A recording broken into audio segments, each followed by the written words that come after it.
हरे कृष्णा कृष्ण कृष्ण हरे हरे, हरे राम, राम राम हरे हरे। ठीक है, बात हो रही थी मरकट वैरागी की। तो मरकट वैरागी में हम देख रहे हैं बंदर क्या है, पूरा वैरागी दिखता है, लेकिन क्या फायदा है अगर उसका वैराग्य उसे कृष्ण तक नहीं पहुंचाया, तो उस वैराग्य का कोई फायदा नहीं। तो इस संसार में ऐसे मिथ्या रूप दिखते हैं वैरागियों के, कोई फायदा नहीं। ठीक है, देखते हैं मतलब ध्यान लगाए, बताते हैं देखो मेरी कोई आसक्ति नहीं है संसार में, लेकिन कहीं ना कहीं वो आसक्त रहते हैं। कुछ नहीं तो इसमें आसक्त रहते हैं कि लोग मुझे बहुत। ठीक है, खत्म हो गया फिर, क्या फायदा। अभी मैं आपको थोड़ा यहाँ बताना चाहता हूँ, जो ये नेक्स्ट पैरा है जो प्रभुपाद जी ने बताया है, यह है श्लोक नंबर 1.1.12 की व्याख्या है, यहाँ से लेकर के ये लास्ट। तो 1.1.12 में संस्कृत वाला भी पढ़ाऊंगा, लेकिन पहले जो प्रभुपाद जी ने दिया है वो हम एक बार पढ़ लेते हैं। ठीक है, तो श्लोक है ऐसे, आपको श्लोक में दिखा देता हूँ।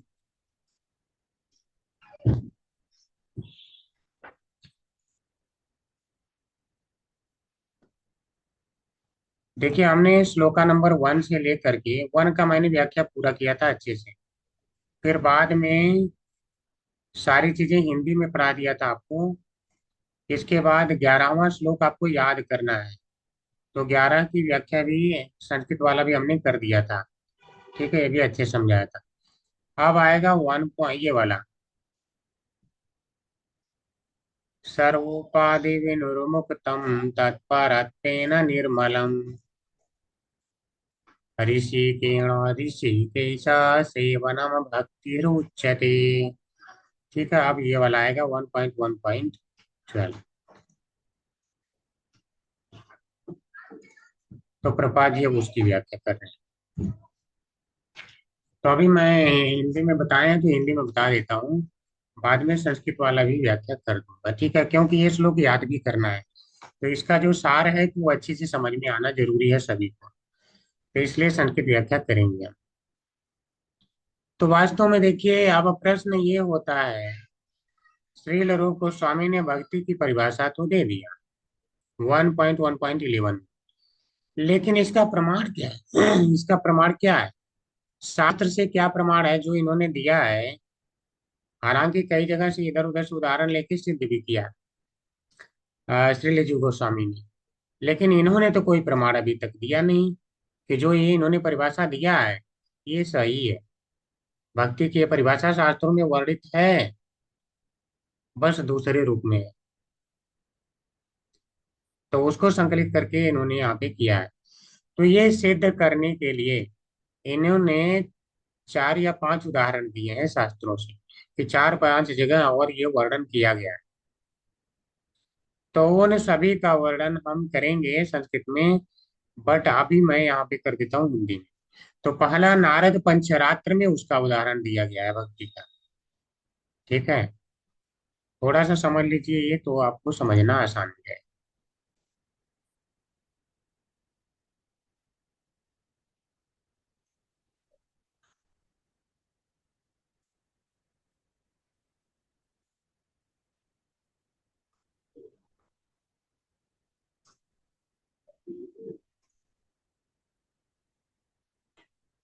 यथा नारद पंचरात्र, यानी नारद पंचरात्र में क्या बताया गया है, सर्वोपाधि विनिर्मुक्तम तत्परत्वेन निर्मलम, ऋषिकेण ऋषिकेशा सेवनम भक्ति रुच्यते। तो नेक्स्ट फ्राइडे का ये श्लोक भी रहेगा, आप लोग इसे याद कर लेना, ये पूछा भी जाएगा। तो इसी प्रकार नारद पंचरात्र में कहा गया है, सर्वोपाधि विनिर्मुक्तम, या पहले हिंदी देख लेते हैं अनुवाद, समस्त उपाधियों से रहित निर्मल भगवत परायण होकर इंद्रियों के द्वारा ऋषिकेश के सेवन को भक्ति कहते हैं। ठीक है, यह संस्कृत ही पढ़ा देता हूँ, तभी आपको समझ में आएगा, नहीं तो नहीं समझ में आएगा। तभी समझ में आएगा, पहले यही समझ लेते हैं। सर्वोपाधि विनुर्मुक्तम, अर्थात व्यक्ति को सारी उपाधियों से रहित होना चाहिए।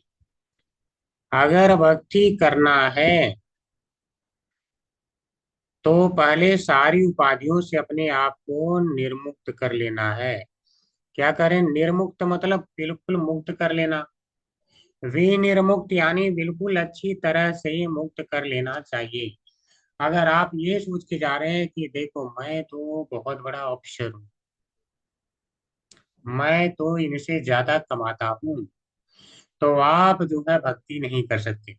हो सकता है जो आचार्य आपको उपदेश दे रहा है उसके पास 1 रुपए ना हो। ज्यादातर तो आचार्यों का कोई बैंक बैलेंस भी नहीं है, बैंक खाता ही नहीं होता बैलेंस की पाती से। तो उसके पास तो खाता ही नहीं, 1 रुपया नहीं है, और वह वहां पे उपदेश दे रहा, तो आप उससे ऊंचा आसन पे जाके बैठेंगे। क्या सोचेंगे कि मैं तो इससे बड़ा हूँ, ये क्या मुझे उपदेश देगा। ठीक है, जब तक आप सारी उपाधियों से मुक्त नहीं होंगे तब तक जो है आप भक्ति नहीं कर पाएंगे। उपाधियों में ये भी आता है, मैं इसका पत्नी, मैं इसका भाई, ये मेरा पिता, ये सारी क्या उपाधियां हैं। मैं बहुत बड़ा ऑफिसर हूँ, ठीक है, या मैं बैंक का कर्मचारी हूँ, उपाधियों में भी आता मैं तो इस देश का हूँ, मैं वहाँ का हूँ। ये सब क्या है? उपाधियां हैं।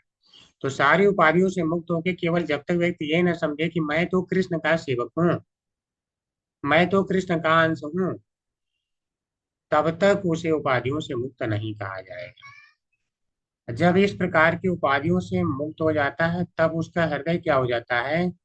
निर्मलम यानी निर्मल हो जाता है।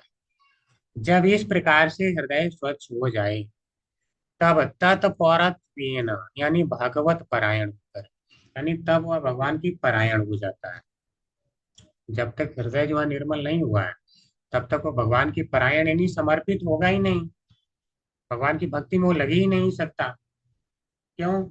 आपने देखा होगा कि हमारे बैच में कौन है, एक है जिनको अपने पद का अहंकार रहता है, ठीक है, पद यानी उपाधि, तो उसका अहंकार रहता है, तो वो क्या है, कभी कभी जो है, जो हमारे गुरु है उनको नाम से बुला देते हैं, न आगे माता जी, न प्रभु जी, तो वो ऐसे बुला देते हैं। तो जब तक हेतुओं से मुक्त नहीं होगा तब तक उसको क्या है, आ, सम्मान देने की भावना आएगी नहीं, अमान इनामान देने वाली भावना आएगी नहीं। समझ रहे हैं? ऋषि कीण, तब जब व्यक्ति निर्मल हो जाता है तो निर्मल हृदय वाला या मन वाला ऐसा व्यक्ति ऋषि किरण यानी इंद्रियों के द्वारा, ऋषि केश के सेवनम यानी सेवन को भक्ति उच्चते भक्ति कहा जाता है।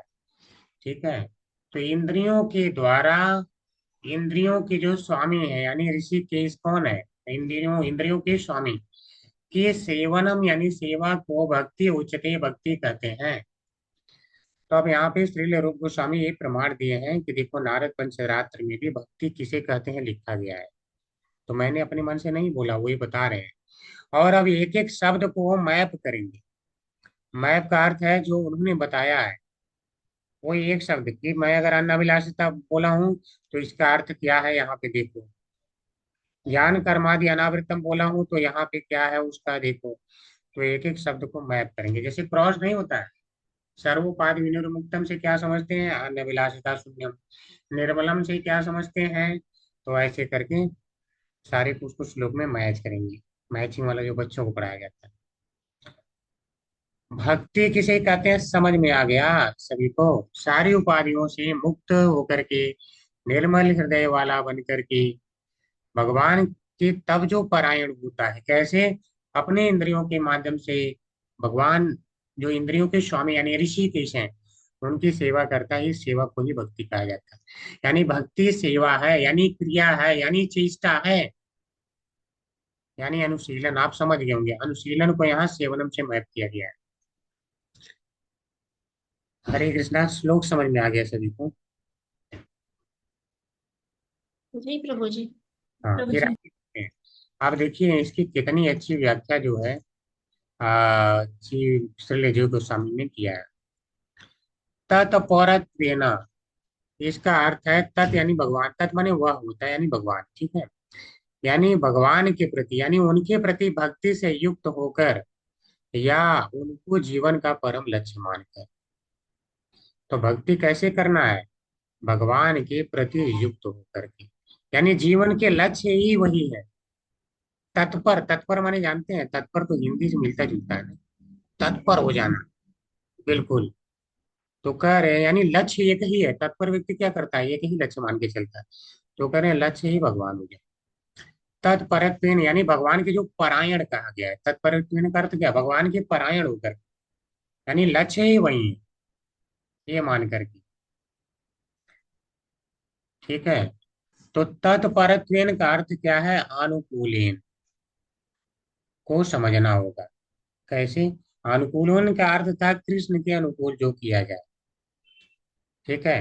अनुकूलन का अर्थ क्या था? अनुकूलन कृष्णानुशीलनम, जो कृष्ण को प्रसन्न करे।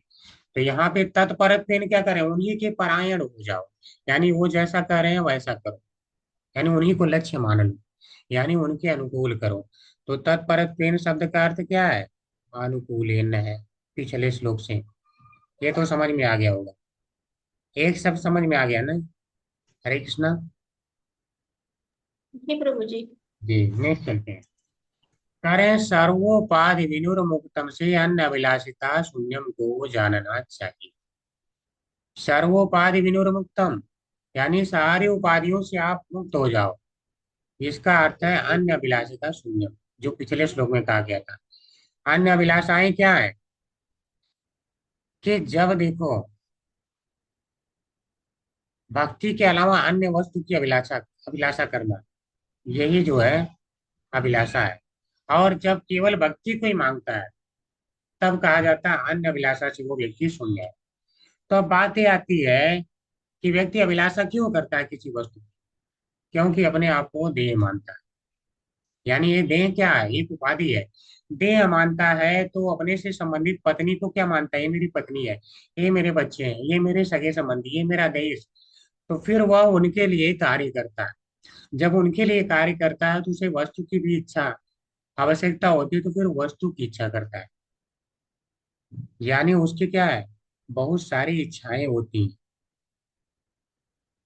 यानी अगर उपाधियां ना हो हमारी, कि हम इनके पत्नी हैं, हम इनके पति हैं, तो वास्तव में सही को तो उनके लिए हमें कोई इच्छा ही नहीं आएगी। जिससे आपका संबंध नहीं है, यानी उपाधि में आप कुछ नहीं लग रहे हैं। बहुत से लोग यहाँ पे मर रहे हैं, मान लो विदेश में, कितनों के लिए आप रो रहे हैं, रो रहे हैं कभी? हमको तो नहीं लगता कि यहाँ कोई बैठा हुआ है जो रो रहा है, अरे आज वहां ना बम गिर गया है, आज तो ईरान में बम गिरा, आज तो इजराइल में गिर गया है, चलो रोते हैं। कौन रो रहा है? इसका मतलब कि जब जो उपाधियां हैं, तब व्यक्ति जो है उसकी अभिलाषा यानी इच्छा होती है। अगर उपाधि ना हो तो किसी वस्तु की इच्छा नहीं होगी, उनके लिए कोई प्रेम की ही इच्छा नहीं है, तो व्यक्ति क्यों रोएगा? तो कह रहे हैं इसीलिए सर्व उपाधि का मतलब है निर्मुक्तम। सर्व उपाधि निर्मुक्त, विनिर्मुक्तम का अर्थ है अन्न अभिलाषिता शून्य। ये भी समझ में आ गया? हरे कृष्णा। जी प्रभु जी। जी, आगे बढ़ते हैं। नोट, उपाधि से युक्त होने के कारण ही कोई व्यक्ति किसी भी प्रकार की भौतिक इच्छा करता है। स्पष्ट है। अगर मान लो हम अपने को शरीर ना माने, तो शरीर से संबंधित बहुत सी वस्तुओं की जो आवश्यकता है वो सारी समाप्त हो जाए। आप देख रहे होंगे आचार्य लोग हैं, आचार्य लोग क्या करते हैं, आचार्यों को बहुत कम वस्तु की आवश्यकता पड़ती है, मिनिमम, क्योंकि अपने आप को शरीर ही नहीं मानते। अच्छा, बाइक है या कार है, कार के पीछे व्यक्ति पागल तो नहीं हो जाता ना, दो दो घंटे, चार चार घंटे उसे निहारा तो नहीं करता। लेकिन आप देख रहे होंगे कितने लोगों का अपने शरीर के प्रति इतना अट्रैक्शन है कि 10 घंटे जाएंगे ब्यूटी पार्लर में, वहां मेकअप करवाएंगे, फिर आकर के 4 घंटे बैठ के निहारेंगे अपनी शक्ल, अपनी ही शक्ल निहारेंगे। हाय मैं कितना सुंदर, मैं कितनी सुंदर हूँ। क्या है? अपने आप को उपाधियों से युक्त मान रहे हैं, शरीर मान रहे हैं। अब वही बुढ़े हो जाएंगे, चमड़ी यहाँ लटक गई, वो लटक गया, हाय मैं कैसी हो गई। अरे ना तुम तब थे ये, और ना जो है अब ये हो। उनको पता ही नहीं। उपाधि, ऐसा नहीं है कि सर्व उपाधि का अर्थ है कि एक उपाधि से मतलब जैसे हमारी ये उपाधि होनी चाहिए कि हम कृष्ण के अंश हैं, इससे मुक्त नहीं होना है। सर्व उपाधि में ये नहीं आता है, ठीक है। सेवनम से अनुशीलनम को जानना चाहिए। सेवनम, सेवनम यानी सेवा करना, यानी चेष्टा करना, मन से, वचन से, शरीर से सेवा करना, इंद्रियों के माध्यम से सेवा करना यानी चेष्टा। तो इससे क्या है, अनुशीलनम जो आया था पिछले श्लोक में, वहां भी था शीलन यानी चेष्टा करना, नित्य चेष्टा करना, ठीक है। तो इससे इसको जानना चाहिए। इसके बाद कौन सा शब्द बच गया, निर्मला। निर्मल, निर्मल का अर्थ है ज्ञान कर्मादि अनावृतम। ज्ञान कर्मादि क्या है, मल के समान, पहले पढ़ लेते हैं। मल अर्थात दूषण। तो भक्ति ज्ञान एवं कर्म आदि के दूषण या मल से रहित होनी चाहिए। अतएव श्लोक में उत्तमा शब्द प्रयुक्त न होने पर भी स्वतः ही भक्ति का उत्तमात्व कथित हुआ है। तो कह रहे हैं कि जो ज्ञान और कर्म है कि ये मेरे भक्ति बढ़ाएंगे, यह आपके दिमाग में अगर चल रहा है तो मल के समान है। इन सारे मल को निकाल दीजिए, ज्ञान और कर्म आदि से अनावृत कर लीजिए अपने आप को, ठीक है। ध्यान करूंगा, योग का आश्रय लूंगा, तब जो है भक्ति बढ़ेगी। ये सारे मल है, निकाल दीजिए। तो मल से जब निकाल देगा व्यक्ति तो क्या हो जाएगा, निर्मल, ठीक है, निर्मल हो जाएगा। तो कह रहे हैं निर्मल शब्द किसके लिए आया है, ज्ञान कर्मादि अनावृत। अब आप कहेंगे प्रभु जी आपने सारी शब्द बता दिए, उत्तमा भक्ति नहीं बताया, उत्तमा। तो कह रहे हैं यहाँ पे जो सारी बातें बताई गई हैं, यह सारी कृष्ण से के भक्ति से संबंधित हैं। सारे जितनी व्याख्या की गई है उसमें स्वतः ही उत्तम शब्द समझिए इंक्लूड हो गया है, अलग से कहने की आवश्यकता नहीं, ठीक है। ये ऐसे अगर आप कर रहे हैं तो भक्ति आपकी उत्तम ही है। तो यहाँ भी उत्तमा भक्ति का ही ये परिभाषा दिया गया है। तो श्रील रूप गोस्वामी ने कहाँ से पुष्टि किया इस बात को, नारद पंचरात्र से। ये वाला श्लोक आप लोग याद कर लेना, ठीक है, इसे पूछा जाएगा। अच्छा, अब वहीं पे नहीं रुक रहे हैं कि अच्छा मैंने प्रूव कर दिया एक जगह हम मान जाता हूँ, नहीं। अब जो है उसको बताते हैं कि श्रीमद् भागवत तृतीय स्कंद में भी दिया गया है, भक्ति के बारे में लिखा गया कि भक्ति क्या है। ऐसा नहीं कि जो मैंने परिभाषा बनाया है तो बस यूं ही बना दिया है, इसका उल्लेख शास्त्रों में है। तृतीय स्कंद के 3.29 में लेके 29 चैप्टर में 12 से 14 में बताया लक्षणम भक्ति योगस्य निर्गुणस्य उदाहृतम तो क्या वह अव्यवहिता या भक्ति पुरुषोत्तमे। तो कह रहे हैं मुझ पुरुषोत्तम में निष्काम और अव्यवहित भक्ति होना, ये निर्गुण भक्ति योग के लक्षण कहे गए। समझ गए हैं? ये कहाँ बताए हैं, भागवत में। कपिल है ना, कपिल भगवान की जो अवतार है उनमें बताया। माता देवहूति से जब वो भक्ति की व्याख्या कर रहे थे तब बताए। कह रहे हैं पुरुषोत्तम यानी जो मैं पुरुषोत्तम हूं, उनको पता चल गया था ये कृष्ण है, तब ये बता रहे हैं जो मुझ पुरुषोत्तम में है क्योंकि यानी निष्काम भक्ति रखता है। कैसी भक्ति, निष्काम। है क्योंकि हेतु माने कारण, जिसका कोई कारण ना हो, केवल एक ही कारण हो कि मेरी भक्ति बढ़ जाए, भगवान से केवल प्रेम के अलावा और कोई कारण ही ना हो। यानी कुछ मांगने के लिए नहीं कर रहा है, अन्य अभिलाषाएं नहीं है उसकी, यानी मल नहीं है उसके अंदर, ठीक है। तो अव्ययिता यानी अनन्य भक्ति कर रहा है। कैसी भक्ति कर रहा है, अनन्य, यानी कभी रुक नहीं रही, निरंतर करते जा रहा है, अन्य किसी और की नहीं कर रहा है। तो यह भक्ति जो ऐसी भक्ति है, निर्गुणस्य भक्ति योगस्य लक्षणम उदाहृतम, यानी वह निर्गुण भक्ति योग का लक्षण कहा गया है। निर्गुण यानी तीनों गुणों से परे, तीनों गुणों से परे यानी शुद्ध सत्व यानी शुद्धा भक्ति, शुद्धा भक्ति का यही लक्षण है। निर्गुणस यानी जो बिल्कुल सारे गुणों से परे है, भक्ति योग यानी ऐसी भक्ति योग के बारे में लक्षणम, यानी यह गुण है उसका भक्ति का। उदारतम बताया गया है। तो कैसी भक्ति होनी चाहिए? निष्काम अहेतुकी। ऐसी होनी चाहिए अव्ययिता, अनन्य भक्ति होनी चाहिए। अगर ऐसी भक्ति है तो जा करके वह कैसी भक्ति कहलाएगी? शुद्धा भक्ति। अब इस पे टीका करें हैं। इन्होंने अब बताया है कि ये जो अन्य अभिलाषिता शून्यम श्लोक है, यह ही इससे हम मैप करेंगे।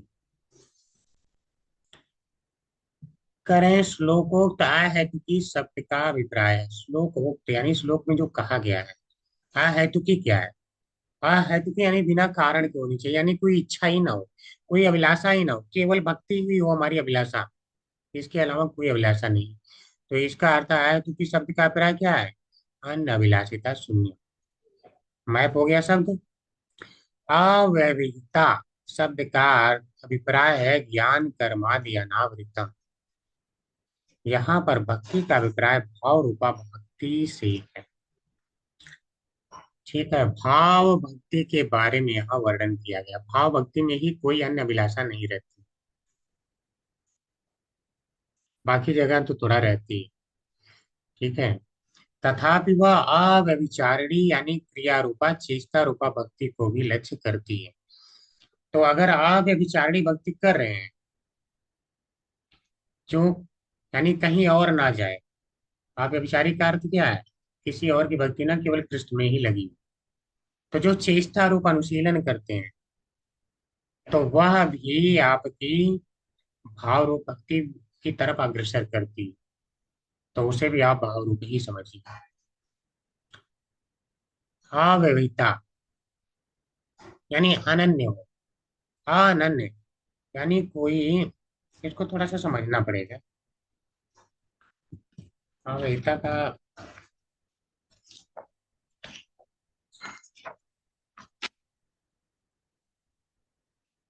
श्लोक कौन सा है? भागवत का है 12 से 14 में है, 3.29।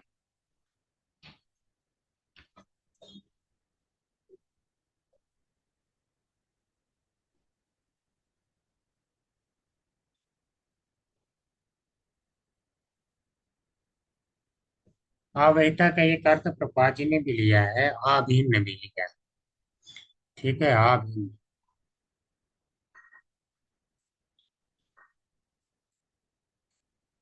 अव्यवहिता शब्द का अभिप्राय है, अव्यवहिता यानी जो भक्ति योग कैसा है? अनन्य है। अव्यवहित यानी अभिन्न है, यानी केवल कृष्ण के लिए ही है। तो ज्ञान और कर्मादि से अनावृत। थोड़ा सा यहाँ पे कुछ अभी मैच नहीं करा पा रहा हूँ शायद। कैसे इसको समझे? अव्यवहिता शब्द का अभिप्राय है ज्ञान कर्मादि अनावृतम। यहाँ पर भाव रूपा भक्ति है। भाव रूपा, ठीक है, समझ गए। यहाँ पे क्या करें? भाव रूप है।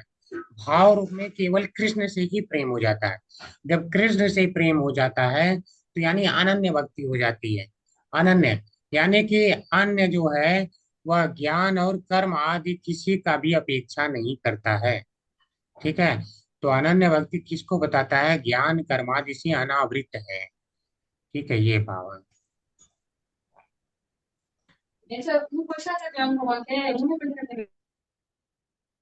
नेक्स्ट श्लोक है 14। वहां पे क्या करें? सालोक्य साष्टी सामीप्य सारूप्य एकत्वम्यप्युत दीयमानम न गृह्णन्ति बिना मत सेवनम जना। ये वाला श्लोक अगर किसी को याद करना हो तो याद कर लेना।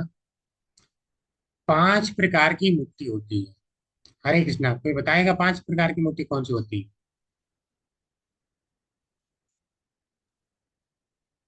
प्रभु जी, इसमें जैसे लिखा हुआ है सालोक्य मुक्ति, सृष्टि, सामीप्य, सारूप्य और शास्त्रीय हो गया सालोक्य, सायुज्य। तो 5 प्रकार की मुक्ति होती है। ठीक है।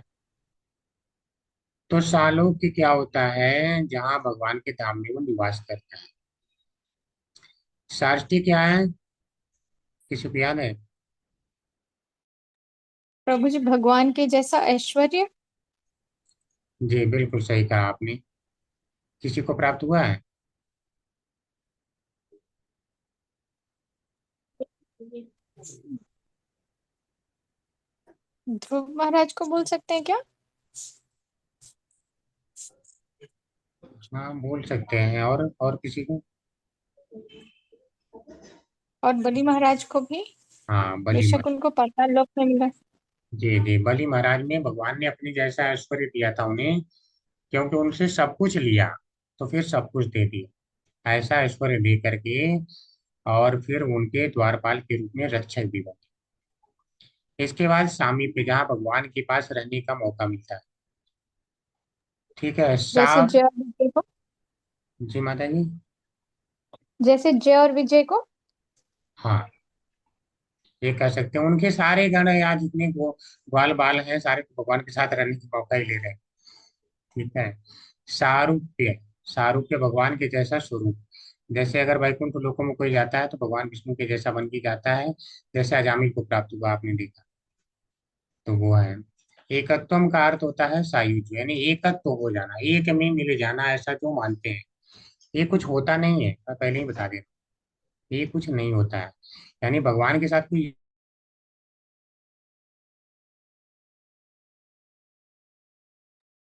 प्रभु जी आप म्यूट हो गए हो।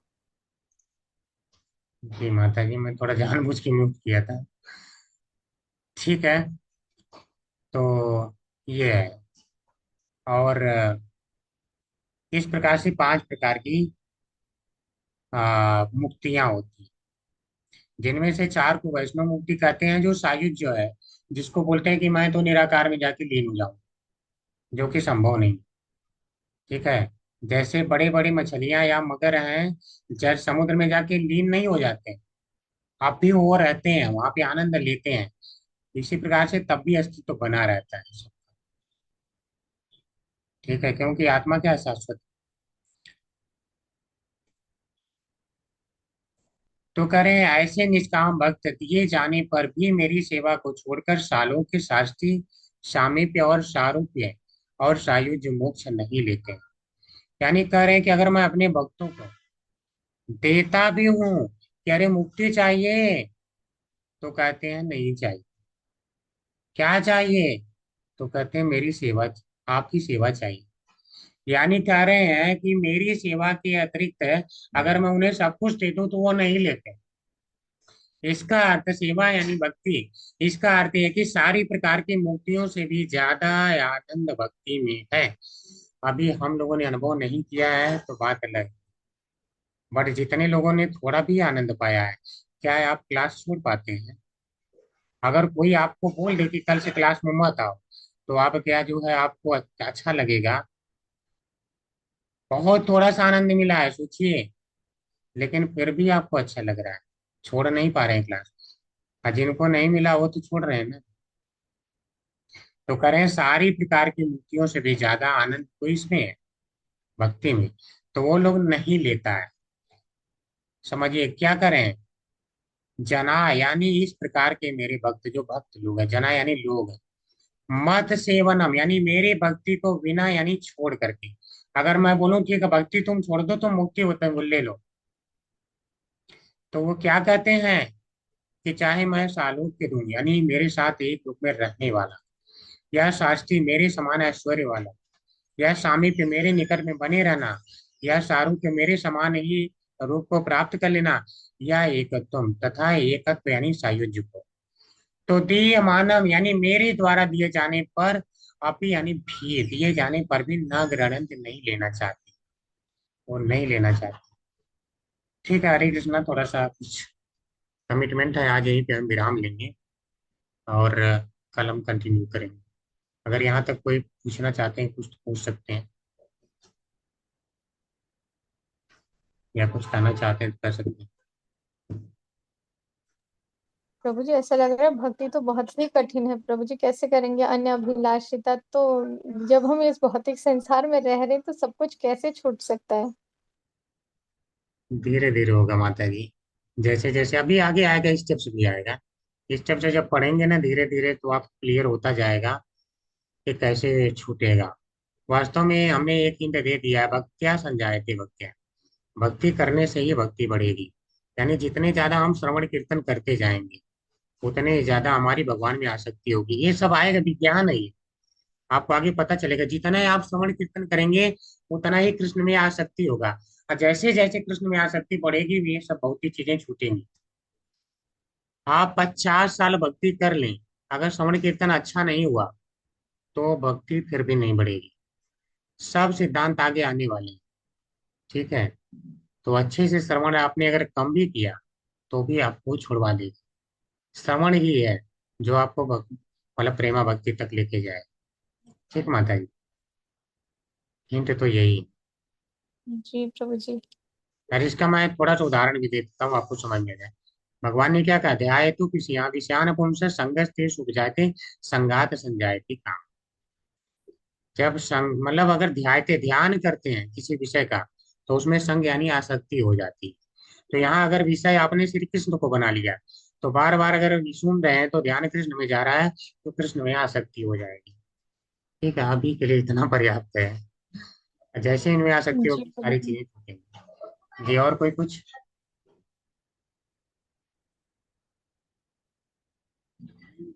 ठीक है, फिर आज चलते हैं, कल हम मिलेंगे। हरे कृष्णा। प्रभु जी, यहाँ पे जैसे बोल रहे थे आपकी कोई पद उपाधि नहीं मानना और शरीर नहीं मानना, तो प्रभु जी फिर सन्यासी या तपस्वी वाली स्टेज हो गई ना। नहीं, सन्यासी भी अगर अपने आप को सन्यासी मान रहा है तो भी उपाधि है। आपको केवल ये समझना होगा कि मैं भगवान का अंश हूँ, भगवान का दास हूँ, मैं आत्मा हूँ। ठीक है, बस इसके अलावा कोई और उपाधि नहीं लानी है। मैं शरीर हूँ, शरीर के लिए करना है, कुछ नहीं। सारी उपाधियों से मुक्त होने का अर्थ यही है कि केवल एक उपाधि आपकी बचे कि मैं तो भगवान का अंश हूँ, तो भगवान की सेवा करना, बस यही मेरा कर्तव्य है। जैसे हाथ, अगर ये हाथ को पता चल जाता है मैं इस बॉडी का अंश हूँ तो वह इसी की सेवा करता रहता है। ठीक माता जी। जिह्वा को पता चल जाता है हम इस शरीर के अंश हैं तो वह हर चीज का आस्वादन लेके पेट तक ही पहुंचाती है, ताकि जो है हर अंग को मिलता रहे, सब कुछ मिलता रहे। तो इसी प्रकार से सारी उपाधियों से मुक्त हो जाएंगे तो कृष्ण की सेवा में आप लगेंगे। और जैसे ही कृष्ण की सेवा में लगेंगे आपको पोषण मिलेगा तो आनंद आए। ठीक माता जी। जी प्रभु जी। जी।